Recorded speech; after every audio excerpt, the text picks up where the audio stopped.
Seguidores da RDK, estamos aqui com a promotora Ivana Bataguin, de Porto Alegre, e que hoje está aqui em Arroio do Meio para falar com um grupo de mulheres, né? Eu gostaria então, doutora, que a senhora nos dissesse qual é o propósito desse encontro que está acontecendo agora aqui na comarca de Arroio do Meio.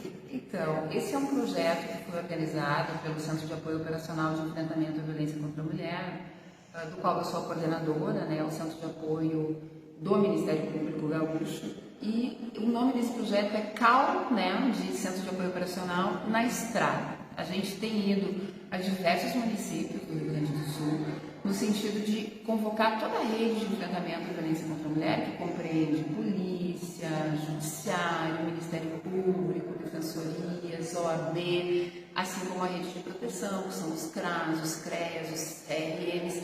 A gente faz uma convocação de todos esses agentes, todas as pessoas que trabalham nessas instituições, não só do município sede, onde acontece o evento, mas também dos municípios do entorno, são chamados a participar, para um dia inteiro de conversa, de sensibilização para o tema da violência contra a mulher e também para capacitação em relação a algumas matérias e alguns instrumentos que nos auxiliam a evitar o feminicídio. Então, tem sido um projeto bem interessante, ele começou a acontecer em outubro de 2023 e de lá para cá nós já capacitamos mais de 2.500 pessoas, então ele tem sido uma experiência bem exitosa. Vocês nesse projeto, vocês fazem essa caminhada só para capacitar ou diremos, ensinam na prática como fazer essa proteção à mulher? Então, na verdade, nós levamos essa capacitação e ainda deixamos, porque um dia só a gente não consegue capacitar ninguém, um dia só é muito pouco. Nós deixamos um link para um curso completo que fica à disposição na internet, para as pessoas fazerem. Se fizerem pelo computador, podem obter certificado ainda, ou então acessar só pelo YouTube, né, que é um curso fornecido pelo Ministério Público. Na parte da manhã é uma palestra mesmo, é uma palestra de sensibilização que mostra muitos dados, mostra vários vídeos, assim, no sentido de sensibilizar para o tema. Na parte da tarde eu apresento 2 instrumentos. E aí é uma parte mais prática, né, em que aí as pessoas podem participar, tirando dúvidas, trazendo algum caso prático, né, a gente discutindo quais poderiam ser os encaminhamentos. Os instrumentos que são apresentados é o Formulário Nacional de Avaliação de Risco, em que a gente verifica, a partir do que a mulher responde, a vítima responde, a gente verifica qual é o grau de risco que ela tem para agravamento da violência ou feminicídio, e a partir disso, qual vai ser a gestão do risco, o que a gente vai fazer com essa mulher a partir disso. Então, se discute todas as medidas a serem tomadas de acordo com o grau de classificação de risco. E o outro instrumento que eu apresento agora é um instrumento recém-lançado, que é um instrumento de avaliação de violência psicológica, que foi elaborado por um grupo do qual eu participo, é um instrumento novo, ele foi elaborado durante 3 anos, lançado agora em agosto. Então, como ele é um instrumento novo, que ele ainda não é conhecido, eu tenho levado também, porque ele é muito importante para que a rede consiga aplicar e as vítimas reconhecerem e entenderem qual violência sofreram, qual dano ficou dessa violência psicológica, e assim o sistema de justiça consegue então fazer uma denúncia e a gente tem um processo de acordo com o tipo penal da violência psicológica. De ano a ano, parece que os índices de feminicídio têm aumentado, têm crescido, né? E o que se pode fazer de concreto para diminuir isso? De que medidas se pode fazer para diminuir esses índices? Então, assim, quando a gente analisa, eu digo assim, os estudiosos, na verdade, quem faz essas análises assim, dos dados, é justamente quem faz os dados. Então, quando o Fórum Brasileiro de Segurança Pública analisa todos os dados de violência contra a mulher, ele também já explica nessa análise o que acontece, por que aconteceu o aumento.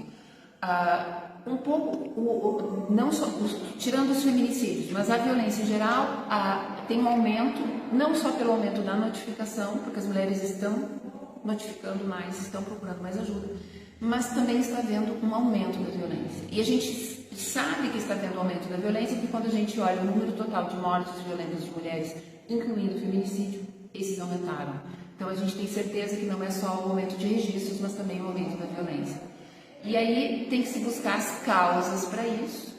E quando a gente busca as causas, uma das teorias explica muito bem essa causa, alinhada a outras questões, mas uma das teorias é que a gente está exatamente numa virada de página da história em que as mulheres sabem os seus direitos, elas já não se conformam em ser submissas e elas sabem que podem votar, que podem casar com quem quiserem, que podem se divorciar, que podem trabalhar fora sem autorização do marido, ou seja, elas já estão nessa página. Os homens não chegaram nessa página ainda. Eles ainda estão sendo criados como há 50 anos atrás, no sentido de que homem não chora, que mulher tem que obedecer, que ele é quem manda, e quando uma mulher fica, ela se insurge, é que surge violência. Então, eles não sabem lidar com mulheres demasiadamente dependentes, por isso que a violência está aumentando. Porque a gente continua tratando os homens como um eterno infantilizados.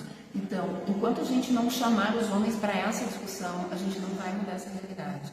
Essa é uma questão que interessa a toda a sociedade. A misoginia está aumentando, sobretudo na internet, em diversas páginas, em que homens buscam, trazer um ódio maior às mulheres, colocar a culpa nas mulheres desse sentimento de impotência que essa geração, dos homens não está conseguindo entender, porque a gente diz aos homens que essa masculinidade que foi construída, ela não está boa, é uma masculinidade tóxica, mas ao mesmo tempo ninguém diz para eles qual é a masculinidade que eles têm que ter. Então a gente está num momento histórico que há esse vácuo. Realmente os homens estão um pouco perdidos em relação a isso. Tá, tudo bem, o que eu aprendi não é legal, mas de que forma eu tenho que ser? A gente precisa discutir isso, desde muito cedo, desde a escola mesmo, assim, lá com as crianças, que é isso que é a educação de gênero, para entender o que é ser menino, o que é ser menina, que menino pode chorar sim, isso não é não ser menino, que menina pode querer ser uma cientista, ela não necessariamente vai brincar só de boneca. Então, discutir essas coisas dentro de casa, mas sobretudo no âmbito da educação. Eu acho que essa seria, não para curto prazo, mas para definitivamente a gente ter igualdade de gênero, e no fim da igualdade de gênero a gente tem que passar pela educação.